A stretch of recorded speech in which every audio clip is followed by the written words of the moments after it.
question is, how do you cover up bags under your eyes? This is probably one of the first questions I feel completely confident with answering because I have spent like a ridiculous amount of years trying to cover my under eyes. Ever since I was in about year 7, I've been really self-conscious about my under eyes. This might sound really personal, but it was years ago, so I don't mind talking about it. But at the beginning of high school, I was so insecure about my under eyes because back then I didn't really have the makeup and equipment and everything to be able to cover it up properly. So I remember coming late to school now and then just because I would wake up and in my eyes I thought it looked awful, and the fact that I couldn't cover it up made me that self-conscious that I'd just end up crying and I just wouldn't want to go to school. So over the years I've definitely gained enough experience to be able to help people with that type of insecurity and covering that area of your face because I've just tried a lot of things over the years, so I really know what works for me, and I really hope that it works the same for you guys. Let me know in the comments if you've had a similar experience with insecurity that has made you really self-conscious to go to school,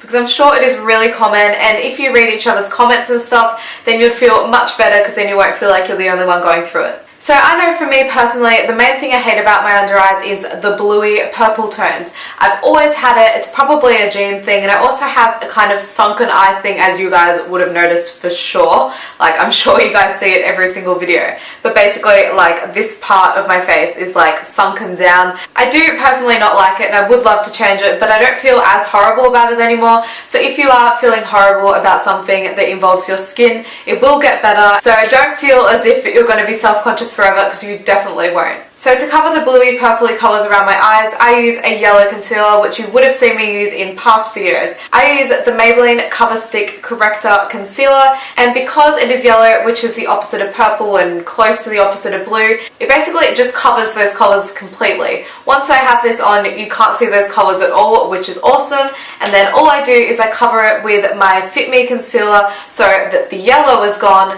and that means that most of it is concealed, so it looks so much better after I've done that. I do find that because these products are around your eyes, it comes off easier because you might be touching your eyes and it's like thinner skin and it just seems to come off easier. So usually I set it with a translucent powder. I use the Face of Australia one, which I think is incredible and I really recommend it. It's only like $10 and I've had this for probably a year and a half and I've only used half of it.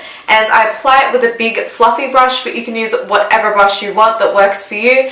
And the main tip, which I actually learnt recently from watching a video, is to press it into your skin.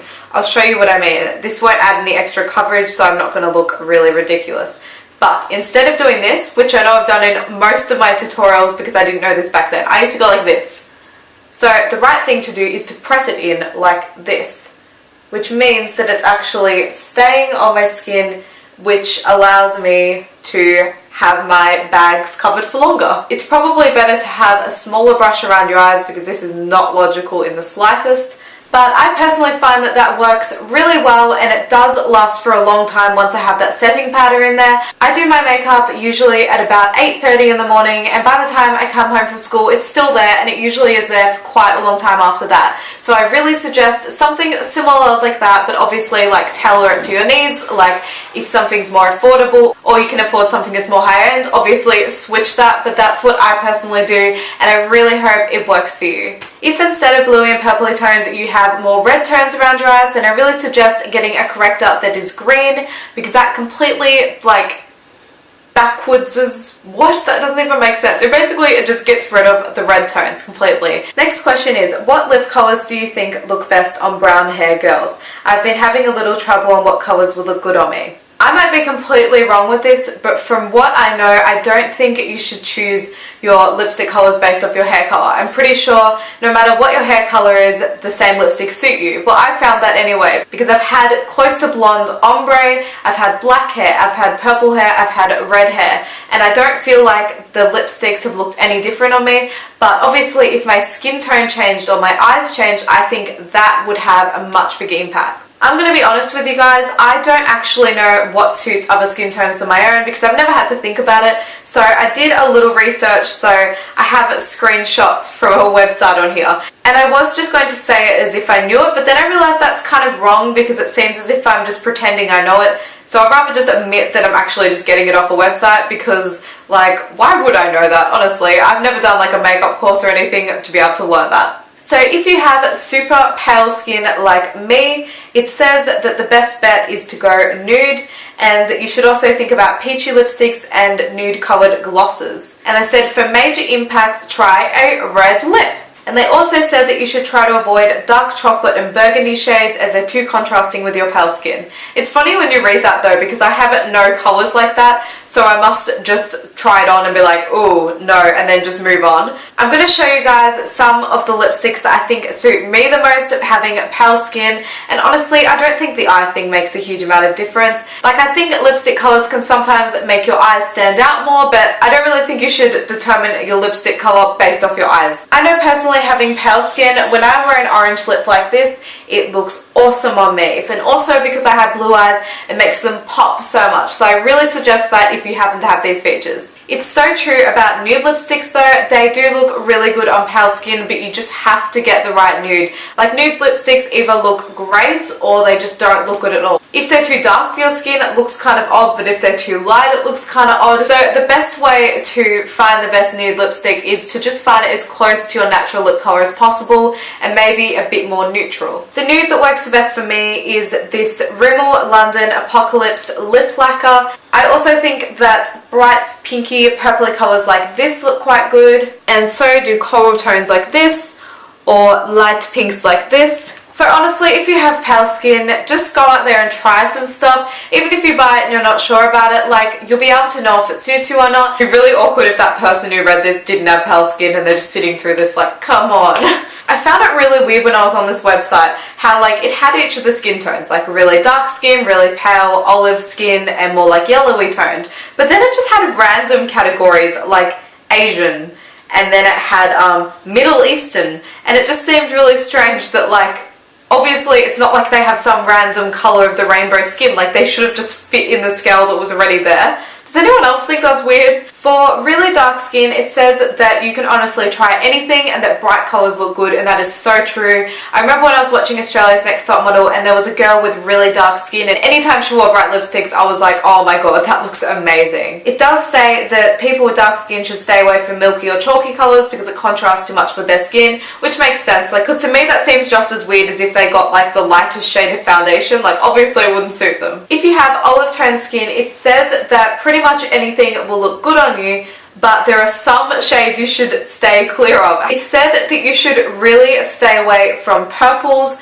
and browns, and it says you should stay away from purples because it will make the yellow tones in your skin stand out more. I don't know why that's so bad, but I guess maybe that's an issue. And it says you should stay away from brown as it can look too monochromatic. The last one I'm going to do is pink undertones, because a lot of people have pink undertones. I do personally as well. Like, I'm very pale, but I also have pink undertones. And it says that people like me should try peach tones for a softer look, or orange based, or brick reds for a classic pin-up girl look. Oh, this is awkward. It says that I should avoid blue toned reds, as it will clash with my skin tone and it won't look pretty.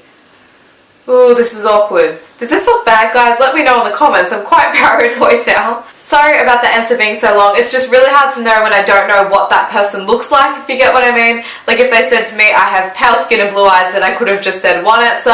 But I guess if you're any of the others, it would help you too if you haven't found what suits you. Next question is, do you have a favourite mascara? I have so many mascaras that I've loved over the years. One of them is the Rimmel Scandaleyes Flex Mascara. I absolutely love this. I also love the Model Coat Fat Lash Mascara. I don't have that with me, but I absolutely loved it. And another one I also love right now is the Maybelline The Rock Volume Express Mascara. I think this coats eyelashes so well. Like, these other two, just imagine the Model Coat one here, are awesome because the brush is really big and they add a lot of volume and everything. But this is perfect mainly for length and just coating every lash. Oh, my light's running out. Shit.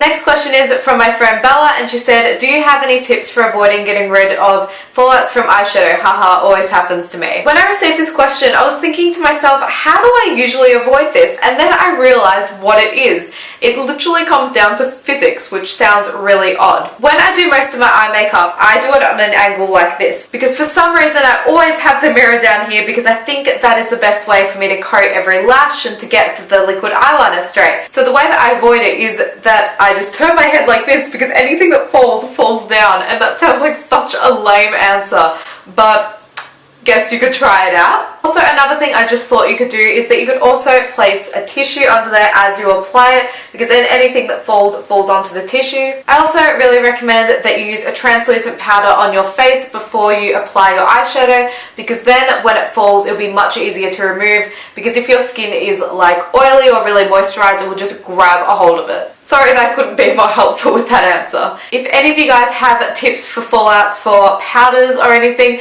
let me know in the comments so that Bella can get more help and anyone else who has that issue. Okay, so I'm done with answering all those questions. Anyway, thank you so much to anyone that sent me questions.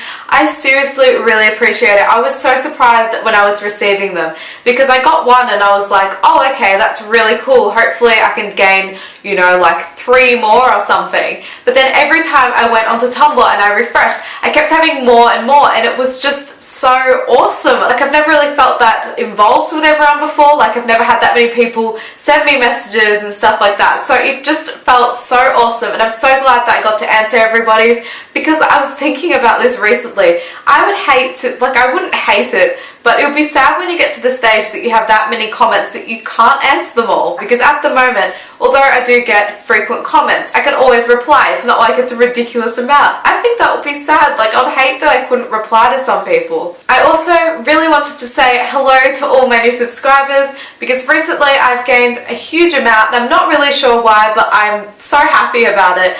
I think I'm about 15 away from 400 subscribers, which is just incredible, because I only recently celebrated having 300 subscribers. That was the reason I made my first Q&A video, and I'm only up to the 3rd now, so wow, that's crazy. So hopefully my goal of reaching 500 subscribers by 2015 is still achievable. Fingers crossed, guys. That would be amazing. Like, waking up in a new year and knowing I'm at 500, because 500 people is a huge amount, and that would be awesome. But obviously if I don't reach it, I'm still very thankful for all the people that I do have that are supporting me and stuff. I just think it would be so awesome, and I'd love to do something really entertaining for you guys when I reach that goal. Anyway, thanks for watching, guys. Give this video a thumbs up if you enjoyed it, and if you'd like to see future Q&A videos, and if you think it was a really good idea that I focused on just a particular topic. I love you guys so much. Thanks for watching. Bye bye. Like, there is such a broad spectrum. Vincent, come here. Why does my dog always interrupt my videos? My throat is really sore. Don't know what I'm doing. I'm becoming all soulful. I'm a soul man.